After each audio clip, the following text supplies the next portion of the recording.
ஏன் சலாமுக்கு பதில் சொல்லாம இருக்கீங்க? அதுல எவ்வளவு நன்மை இருக்கு. அதனுடைய நன்மை பற்றி உங்களுக்கு தெரியாதா? ஒருவர் நபி ஸல்லல்லாஹு அலைஹி வஸல்லம் அவர்களிடம் இஸ்லாமிய பண்புகளில் மிகவும் சிறந்தது எது என்று கேட்டார். அதற்கு நபி ஸல்லல்லாஹு அலைஹி வஸல்லம் அவர்கள் அறிந்தவருக்கும் அறியாதவருக்கும் சலாம் சொல்லுவார்கள் என்று கூறினார். அப்படி சொல்றதுனால என்ன பயன் இருக்கு?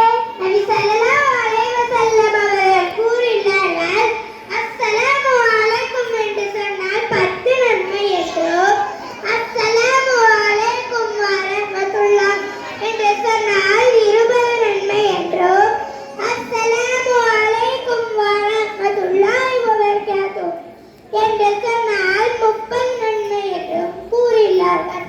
நீங்களா 30 நன்மை வேணும் நினைக்கிறீர்களா? நன்மை வேணாம் நினைக்கிறீர்களா? 30 நன்மையும் வேணும் நினைக்கிறோம். அது எப்படி எல்லாருக்கும் என்னால சலாம் சொல்ல முடியும்? எனக்கு கீழெல்லாம் என்னால சலாம் சொல்ல முடியாது. ஏன் நீங்க இப்படி எல்லாம் பேசுறீங்க? அப்படி எல்லாம் பேசக்கூடாது. அல்லாஹ் தன் திருமறையில் சொல்றான், இன்னா ஹலகனாகும் மின் ذكرٍ وأنثى, நிச்சயமாக நாம் உங்களை ஒரு ஆண் பெண்ணிலிருந்து படைத்தோம். நபி ஸல்லல்லாஹு அலைஹி வஸல்லம் அவர்கள் கூறியுள்ளார்கள், வெள்ளையர் கருப்பரை விட சிறந்தவரும் அல்ல, கருப்பர் வெள்ளையரை விட சிறந்தவரும் அல்ல, உங்களில் அதிகம் இறைச்சமுடையவரே சிறந்தவர் என்று கூறினார்கள். இப்படி பார்த்தா யாரும் குறைஞ்சவங்களே கிடையாது. தங்களோட மனசுல ஏற்றத்தாழ்வு என்ற எண்ணம் வருவதற்கு காரணமே தான் தான் பெருசு என்ற பெருமைதான். நபி ஸல்லல்லாஹு அலைஹி வஸல்லம் அவர்கள் கூறியுள்ளார்கள், யாருடைய உள்ளத்தின் அணுவளவு தற்பெருமை இருக்கிறதோ சுகத்தில் நுழைய மாட்டார். இன்னும் அல்லாஹ் தன் திருமறையில் கூறினான், பெருமையோடு உன்முகத்தை மனிதர்களை விட்டு திருப்பிக் கொள்ளாதே, பூமியில் பெருமையாக நடக்காதே. பெருமைக்கார ஆரம் கொண்டு எவரையும் நிச்சயமாக அல்லாஹ் நேசிக்க மாட்டான். சரி, இன்ஷா அல்லாஹ் இனிமே இப்படி இருக்க மாட்டேன். நீங்க எல்லாரும் என்ன பேசிட்டு இருக்கீங்க? அதுவா, நாங்க இன்னார் செய்ததை பற்றி பேசிட்டு இருக்கோம். சுப்ஹானல்லாஹ், நாம இப்படி இருக்க கூடாது. அல்லாஹ் குர்ஆன்ல கூறான், நம்பிக்கையாளர்களே, சந்தேகமான பல எண்ணங்களில் இருந்து விலகிக் கொள்ளுங்கள். ஏனெனில் எண்ணங்களில் சில பாவமாகும். பிறர் குறைகளை நீங்கள் துருவி துருவி ஆராய்ந்து கொண்டிராதீர்கள்.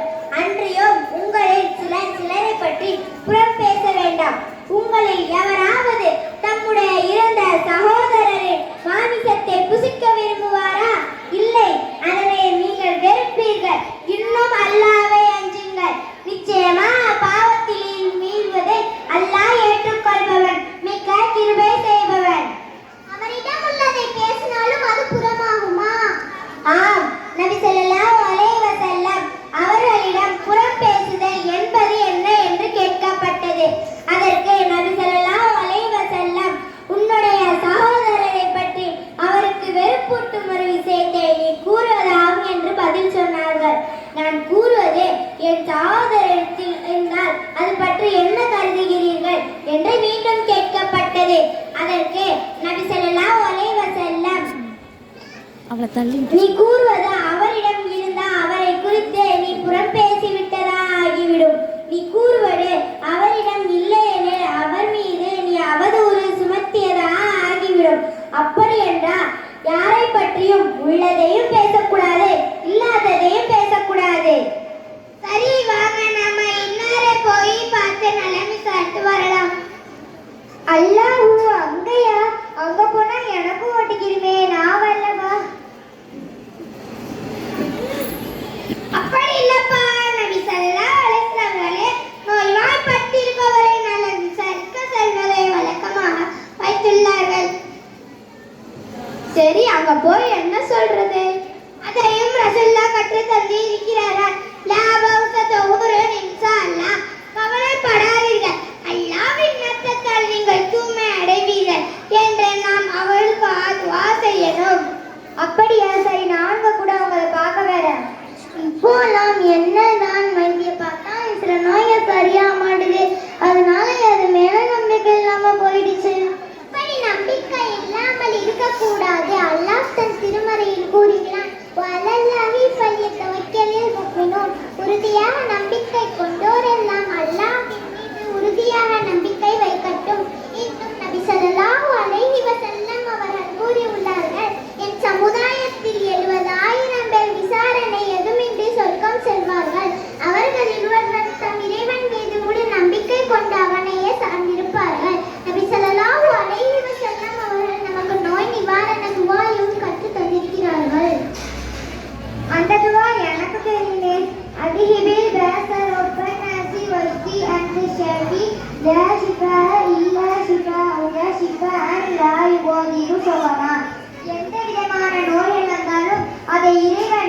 குணமாகும் என முழு நம்பிக்கை வைக்க வேண்டும்.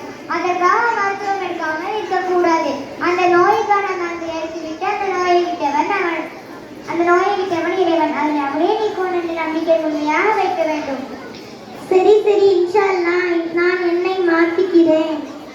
பஸ்லீனா, உங்க பக்கத்து வீட்டுக்காரர் உம்ரா செஞ்சுட்டு வந்திருக்காளே, அவ்வளோ போய் பாத்தியா? நல்லா இருக்காங்களா? அவர் எங்க போனா எனக்கு என்ன? அதுக்கு அவரை பார்க்கணே.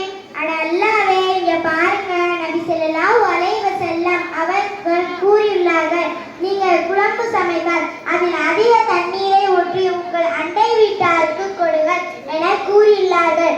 ஆயிஷா ரலியல்லாஹு அன்ஹா அவர்கள் ஒரு முறை நபி ஸல்லல்லாஹு அலைஹி வஸல்லம் அவர்களிடம்,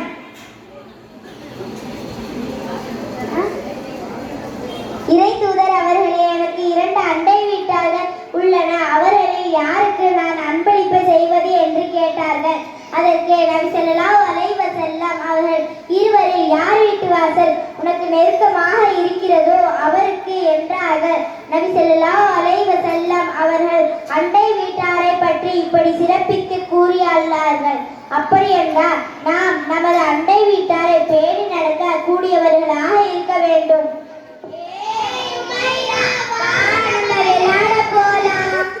இல்ல, நான் வரல, நான் குர்ஆன் ஓதுவோம், நீங்களும் உங்களை சேர்ந்து ஓதுவோம்.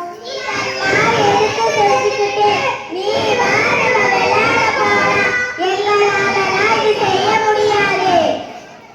அதனுடைய வலிமை பற்றி உங்களுக்கு தெரியல, நான் சொல்றேன். நபி ஸல்லல்லாஹு அலைஹி வஸல்லம் அவர்கள் கூறியுள்ளார்கள், இக்ராஉல் குர்ஆன ஃபஇன்னஹு யஅதி யௌமல் கியாமத்தி ஷஃபியன் லிஅஸ்ஹாபிஹி.